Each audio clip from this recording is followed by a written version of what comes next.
வணக்கம்.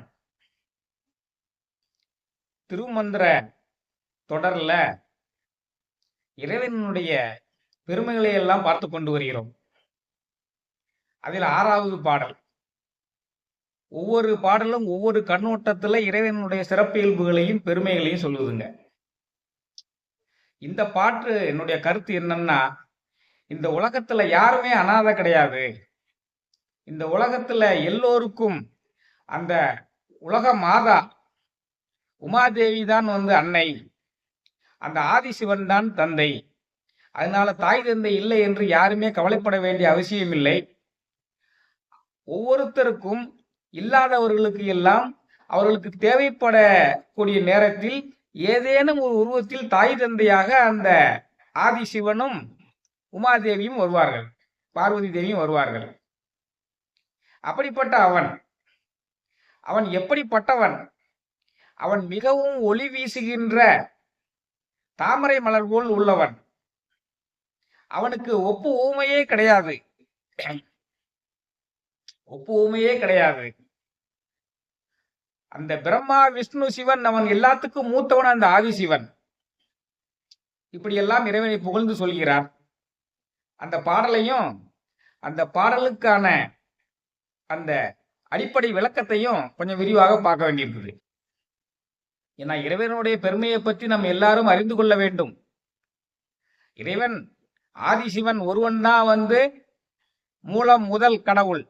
அந்த ஆதிசிவனிலிருந்து தோன்றக்கூடியதுதான் அனைத்து சக்திகளும். அதை நம்ம உணர வேண்டும். இது ஒரு ஹிந்து மகா சமுத்திரம். அதை எல்லோருக்கும் கொண்டு சேர்க்க வேண்டும் என்பதுதான் திருமூலனுடைய கருத்து, திருமந்திரத்தினுடைய கருத்து. அதை கொண்டு சேர்ப்பதுதான் இந்த சேனலினுடைய நோக்கம். அப்போ இறைவனுடைய பெருமையை விளக்கக்கூடிய அந்த பாடல், முன்னை ஒப்பாயுள்ள மூவர்க்கு மூத்தவன், முன்னை ஒப்பாய் உள்ள மூவர்க்கு மூத்தவன், தன்னை ஒப்பாய் ஒன்றும் இல்லா தலைமகன்,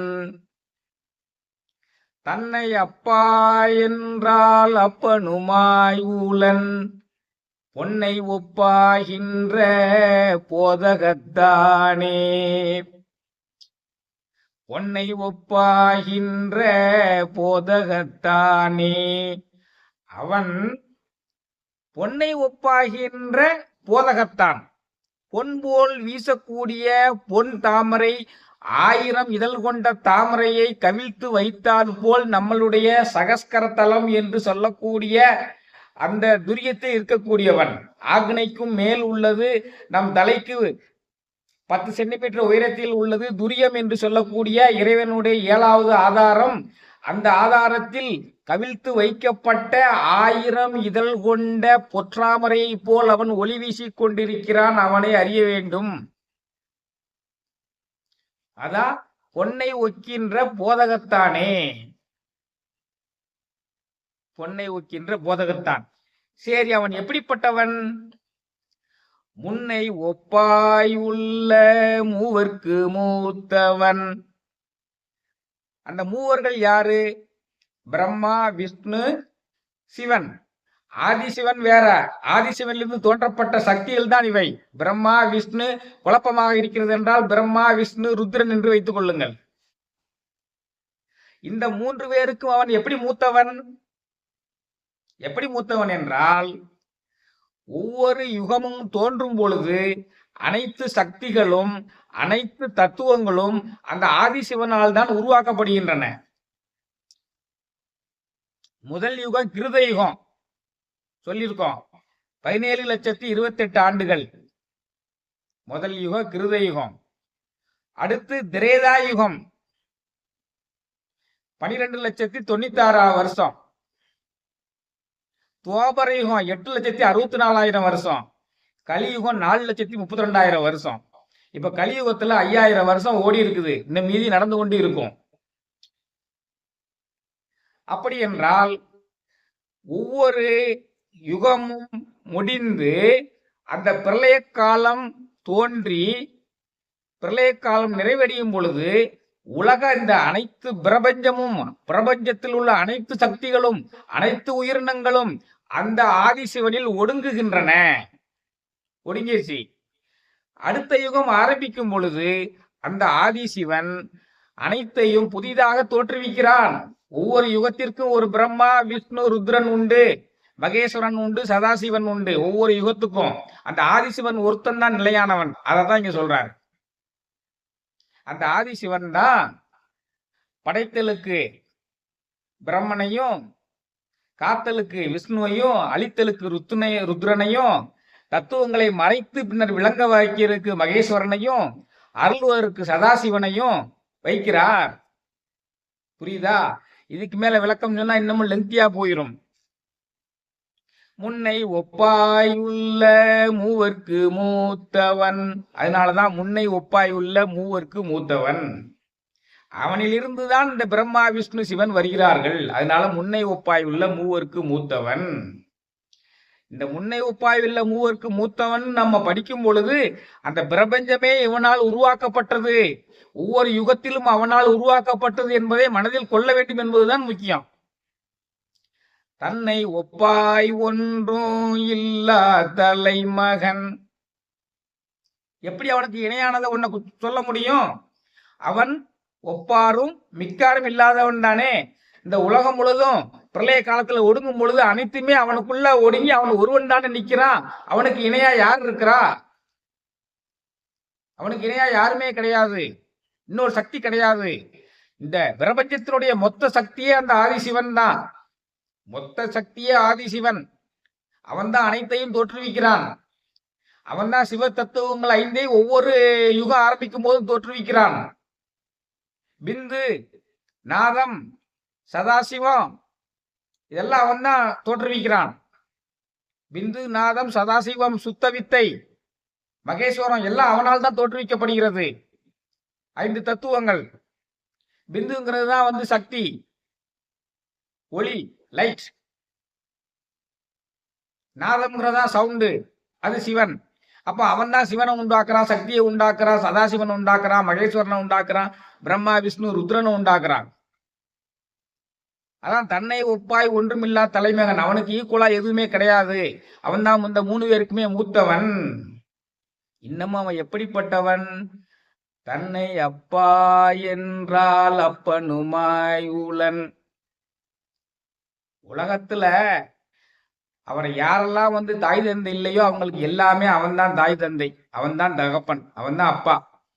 அதனாலதான் அப்பா நான் வேண்டுதல் கேட்டு அருள் புரிதல் வேண்டும், ஆறுதலுக்கெல்லாம் நான் அன்பு செயல் வேண்டும், எப்பாரும் எப்பதமும் எங்கனமும் நான் சென்றே எந்த நினது அற்புகளை ஏம்பிவிட வேண்டும், செப்பாத மேல்நிலை மேல் சுத்த சிவமார்க்கம் திகழ்ந்தோங்க அர்ஜோதி செலுத்தியிடல் வேண்டும் என்று வள்ளலார் சுவாமிகள் அந்த சிதம்பரத்தில் உள்ள நடராஜனையே தனக்கு அப்பாவாக ஏற்றுக்கொண்டார்.